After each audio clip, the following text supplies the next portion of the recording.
Toni mi pare che vuole intervenire, prego.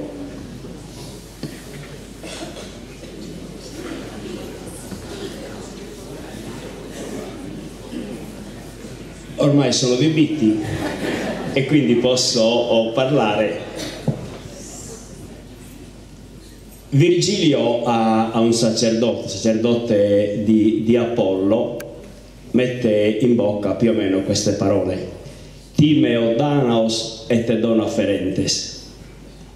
Nei giorni scorsi, pensando all'offerta di questa multinazionale, ecco, mi sono tornate in mente queste parole: ho paura dei greci e dei doni che portano.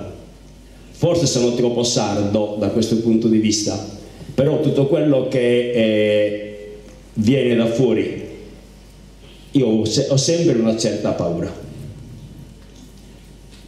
Credo che noi sardi, per vocazione, per storia, dobbiamo vivere dalla terra e con la terra.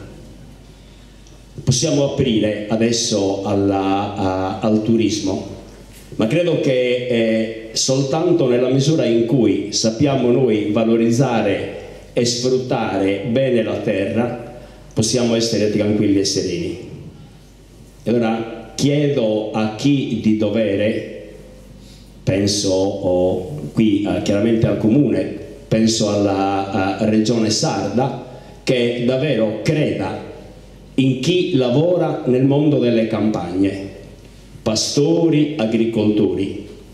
Non vedo uno sviluppo industriale in Sardegna se non in riferimento alla trasformazione dei prodotti della terra. La terra è sempre stata madre nella misura in cui noi la rispettiamo, e sempre ci dà da vivere se noi, ecco, la rispettiamo. Quando poi, ecco, qualche volta le facciamo violenza, la terra si ribella. In riferimento all'eolico, meglio alle energie rinnovabili, io credo che dobbiamo non averne paura, ma dobbiamo studiare il fenomeno senza timore, però neanche senza passi in avanti, buttandoci e pensando di poter in qualche modo avere l'Eldorado in questo.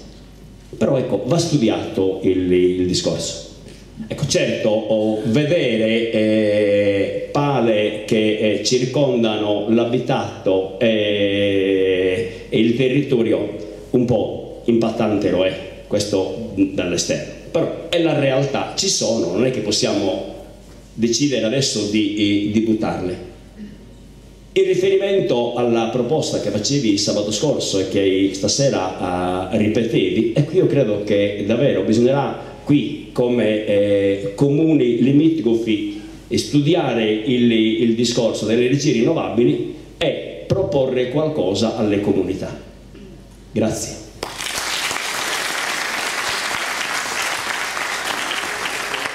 Grazie.